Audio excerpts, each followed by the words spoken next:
इस कार्यक्रम के पुण्यार्चक हैं भगवान नेमिनाथ दिगंबर जैन मंदिर, सुस दिगंबर जैन मंदिर समिति, अंतर्गत जैन संघ पुणे JSP, ज्ञानोदय जैन सोसाइटी के सामने भगवान नेमिनाथ चौक, सुसगांव, पुणे।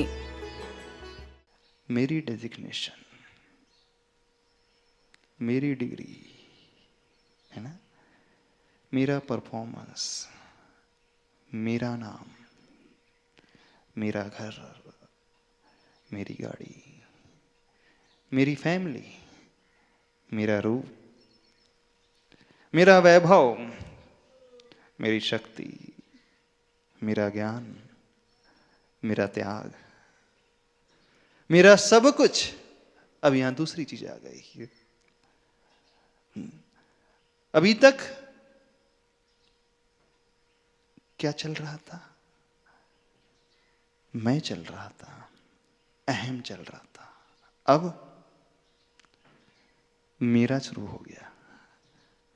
बस ये दो चीज है, मैं और मेरा, है ना। यहीं से हमारी ईगो की फीडिंग होने लगती है और हम एरोगेंट बनने लगते हैं। या तो हम अपने आप को कुछ मानने लगते हैं, या हमारा कुछ है यह स्वीकारने लगते हैं। आप अपनी पहचान इन दो से ही बनाते हैं और इन दो को ही बताते हैं, है ना। जब हम आपसे पूछ रहे हैं आप कौन हैं, हु आर यू, तो कुछ ने कहा मैं पति हूं, मैं पुत्र हूं, मैं इंजीनियर हूं, मैं CFO हूं, मैं CEO हूं, मैं एक इंसान हूं, अच्छा इंसान हूं, मैं व्यक्ति हूं।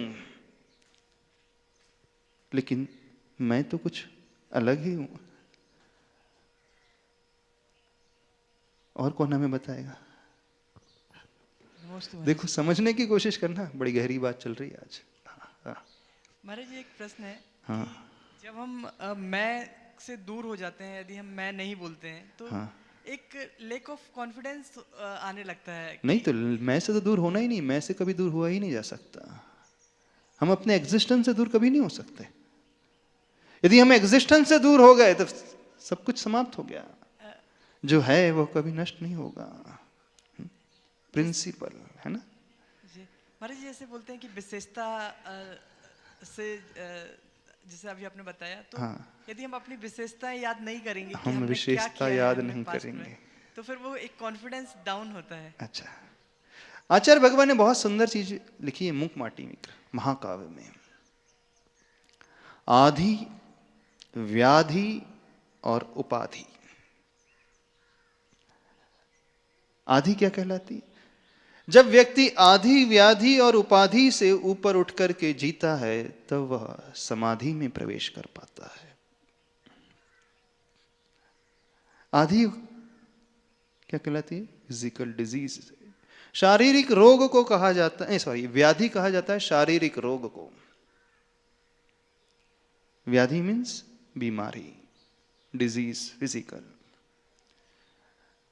छोटी सी बात आपसे पूछते हैं, जब भी हमारी बॉडी में कोई फॉरेन बॉडी आ जाती है, फॉरेन पार्टिकल आ जाता है, तो क्या होता है? कभी आपने सोचा? आपकी आंखों में धूल का कण चला जाए, क्या होगा? क्या होता है? महाराज जी, कर्कशता आती है, आंख में थोड़ा दर्द तुरंत होता है, पानी आने लगता लगता है। अच्छा। पैर में कांटा चुभ जाए, क्या होता है? दर्द होता है महाराज जी। दर्द होने लगता है।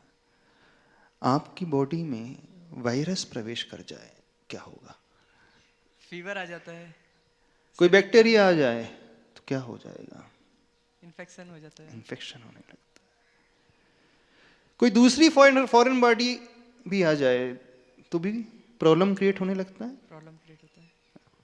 जैसे ही बाहर से कुछ हमारी बॉडी में भीतर जाता है, हमारी बॉडी का रिएक्शन कैसा होता है? रिएक्ट करते हैं महाराज जी बॉडी। कैसा रिएक्शन होता है? कुछ ना कुछ तकलीफ होती है। तकलीफ होती है। हमारी बॉडी क्या चाहती है उस समय? रेजिस्टेंट रजिस्टर उस जो फॉरेन पार्टिकल को जो भीतर एंटर कर गया था उसे निकालने की तुरंत कोशिश करती है। आंख में तिनका चला जाएगा तो आंख में से तब तक पानी आता रहेगा जब तक वो तिनका, वो कचरा बाहर ना निकले। हमारी बॉडी में पेन तब तक होने लगेगा जब तक वो कांटा निकल करके दूर ना हो जाए। कांटा चुभते ही हमारी बॉडी का रिएक्शन कैसे होने लगता है, वहां पर पस फॉर्मेशन, यदि कांटा ना निकले पैर में तो क्या हो जाएगा, पस फॉर्मेशन होने लगता है। वो पस फॉर्मेशन क्यों होता है, कभी सोचा है? क्योंकि कोई बाहरी चीज उसको क्यों हमारी बॉडी में पस फॉर्मेशन होने लगता है? तुरंत एक दिन बाद आप देखोगे वहीं कोई फांस लग जाती, छोटी सी, बड़ी छोटी सी, माइन्यूट, तो यहाँ पर पेन होने लगेगा और 2 दिन बाद आपको दिखेगा पस फॉर्मेशन, मवाद बनने लगी। क्यों हो जाती है मवाद? उस चीज को निकाल देने के लिए, वो इंडिकेट करती है कि कुछ ना कुछ फॉरेन पार्टिकल इसमें एंटर हो गई, अब इसको निकालो। जब तक निकलता नहीं वो चैन से नहीं बैठने देती हमारी बॉडी, है ना। जो रिस्पॉन्ड करती है हमारे WBCs जो होते हैं बॉडी में रहने वाले वाइट ब्लड सेल्स, वही पस फॉर्म को क्रिएट करके ये इंडिकेशन देने लगते हैं कि कुछ तो आ गया है, ये तो दर्द होगा तो मवाद बन जाएगी, वो सूज जाएगा। जब तक उस घाव को चीर करके अलग नहीं किया जाएगा, उसकी पस को नहीं निकाला जाएगा, दर्द कभी शांत नहीं होता। तो प्रिंसिपल क्या है, हमारी बॉडी किसी भी फॉरेन बॉडी को एक्सेप्ट नहीं करती, कोई ऑपरेशन भी करा लेता है, उसके बॉडी में रॉड भी डाल दी जाती है तो भी एक पेन बना ही रहता है। अच्छा, तो हमारी फिजिकल बॉडी कुछ भी एक्सेप्ट नहीं करती है, ठीक है। अब दूसरे नंबर में आ रही है आधि। आधि क्या कहलाती है? ये हो गई व्याधि की बात। आधि क्या कहलाती है जानते हो? मानसिक बीमारी। जब भी व्यक्ति के भीतर मन में कुछ आ जाता है तो टेंशन होने लगता है। तीसरी होती है उपाधि, टाइटल। अच्छा, मन में कुछ भाव आ गया जो हमारा अपना नहीं था, भाव, तो हमें खुशी मिलती है क्रोध में कि हमारा मन दुखी होने लगता है? थोड़ा सा बताना। जब व्यक्ति के भीतर फियर पैदा होने लगता है, डर का भाव पैदा होने लगता है, तो आनंद में रहता है? नहीं। एंजाइटी पैदा होती है तो भी आनंद में नहीं रहता है, बिल्कुल नहीं रहता। ठीक, यानी मन भी ये कह रहा है कि बाहर से कुछ भी एंटर हुआ तो उसका चैन, उसका आनंद गायब हो जाता है। ठीक है। तीसरी बात, उपाधि की बात। अब जैसे ही आपके मैं के आगे कोई टाइटल लग जाता है, विशेषण, तो क्या होता है? अब थोड़ा सा बताना आप लोग। क्या होता है? आनंद पैदा होता है महाराज जी, कि एक अहंकार का भाव आने लगता है। अच्छा, तो आनंद पैदा हो रहा है? हम पैदा होते हैं महाराज जी। नहीं, आनंद पैदा हो रहा है? क्या हो रहा है? टाइटल लगते ही, विशेषण आते ही खुशी होती है महाराज जी। कुछ अहंकार का, आपने कहा अहंकार का भाव पैदा हुआ। जब अहंकार का भाव, ईगो का भाव पैदा होता है तो आपको खुशी मिलती है कि क्या मिलता है? महाराज जी, शुरू में तो इनिशियली लगता है खुशी होती है। अच्छा। लेकिन फिर लोगों से एक्सपेक्टेशंस हाई होने लगते हैं। अच्छा। और फिर वैसा कुछ नहीं होता है तो फिर बहुत ज्यादा दुख होने लगता है। समझने की कोशिश करें, जब भी हमारी बॉडी में, हमारे मन में, और जब तीसरी बात, जब हम उपाधि की बात आती है तो वह भी दुख देता है। जब हम आत्मा की बात करें, अपनी सोल की बात करें, हमारी सोल में कुछ भी बाहर का भीतर आ गया तो हमें आनंद देता है कि दुख देता है? हमारी आत्मा में क्या जाता है बाहर का? कर्म। जैसे ही कर्म इस आत्मा के भीतर आए तो सुख देते हैं कि दुख देते हैं? क्या देते हैं? समझो, कंसेप्ट समझने की कोशिश करो। बड़ी सीधी सी बात है, जब भी बाहर का कुछ भीतर एंटर करेगा वो हमेशा दुख देगा। ईगो कब पैदा होता है? बाहर से भीतर कुछ प्रवेश करता है कि भीतर से बाहर आता है? ईगो की थोड़े से प्रोसेस को समझने की कोशिश करें। हाँ, क्या होता है? ईगो कब पैदा होता है? बाहर से भीतर की भीतर से बाहर की यात्रा होती है उसकी। ईगो महाराज जी, बाहर से कोई भी चीज आती है तो भी भीतर से भी पैदा होता है। नहीं, तो उसके लिए बाहर का भीतर कुछ प्रवेश होना चाहिए कि भीतर का बाहर आना चाहिए? पहले तो बाहर का ही कोई चीज ऐसी आएगी तो भीतर भी अहंकार। जब भी हमारे भीतर बाहर का कुछ प्रवेश हो करेगा तो वो सुख देगा कि दुख देगा? दुख देगा। दुख ही देगा। सुख कब मिलेगा? जो बाहर से भीतर एंटर कर चुका है, जब तक वो निकलेगा नहीं तो वो सुख नहीं देगा। वो कांटा जब तक निकलेगा नहीं सुख नहीं देगा। वो तिनका जो भीतर एंटर करके आंख में, वो सुख नहीं देगा। वो धूल का कण, वो वायरस, वो बैक्टीरिया सुख नहीं देगा। उस आत्मा में प्रवेश करने वाले कर्म जब तक बाहर नहीं निकलेंगे तो भी वो सुख नहीं देंगे।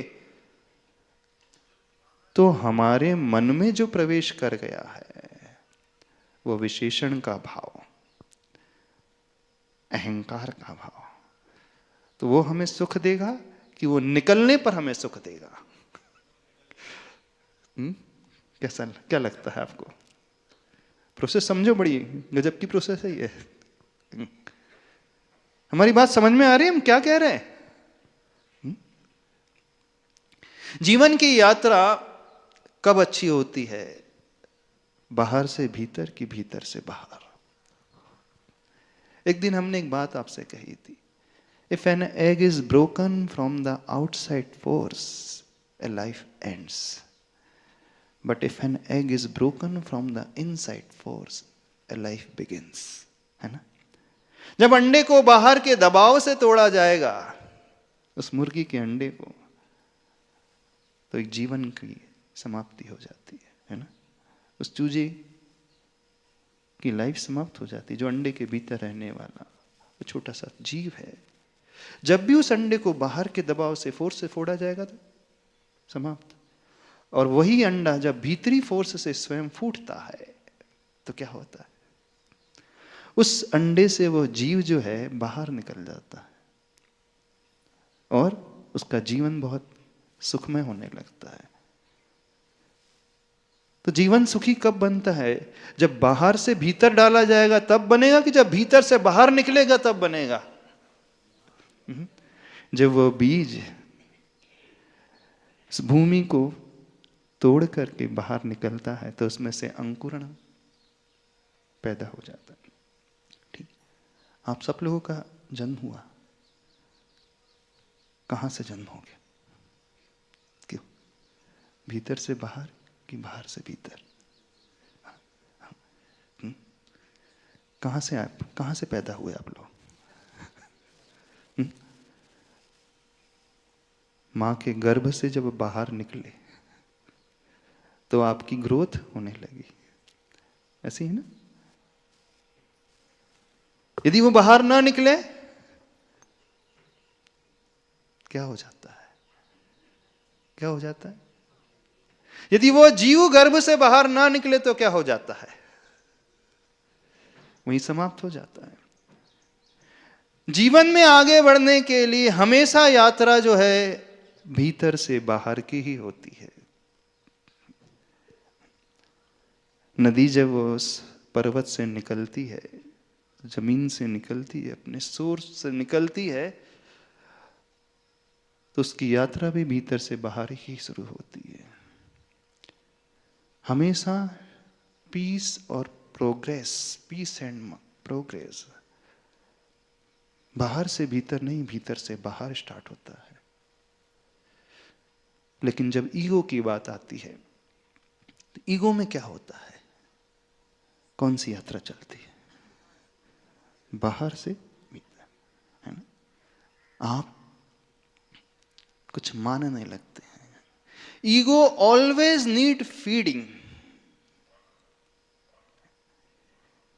कुछ ना कुछ फीडिंग वो हमेशा मांगता है, बिना उसके फीडिंग के वो सरवाइव ही नहीं कर पाएगा।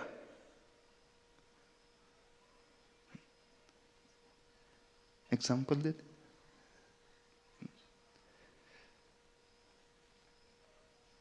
जब आप साइकिल चलाना सीखते हैं,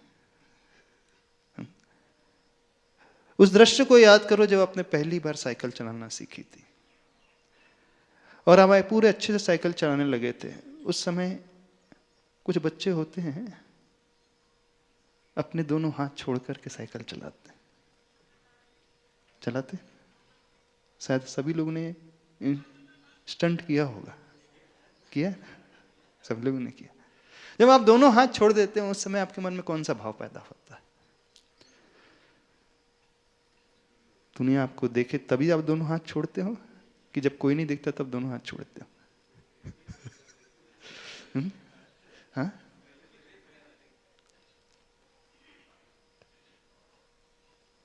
कौन सा भाव पैदा होता है? सबसे सारी दुनिया देखे तब भाव पैदा होता है ना। आपके गले की गोल्डन चेन कब आपकी कॉलर से बाहर निकलती है? कब कॉलर से बाहर निकलती है? कब निकलती कॉलर से बाहर? अकेले में निकल जाती? जब आप अपने बेडरूम में बैठे हो तब निकल जाती? नहीं, किसी रिसेप्शन में गए हो, वो अपने आप उछल करके बाहर आ जाती ना, अपने आप ही आ जाती। और घर पे अंदर अपने आप अंदर चले जाती।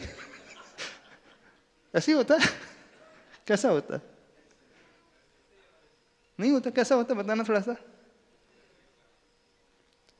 जब आप न्यू ड्रेस पहनते हैं तब आप अपने आप को देखते हैं कि आसपास, जब नई साड़ी पहन करके मंदिर में आते हैं, किसी फेस्टिवल में आते हैं, तो वो अपने आप को देखते हैं कि पड़ोस में कौन हमें देख रहा है, ये देखते हैं। कैसा होता है थोड़ा सा बताना, सबसे पूछना है।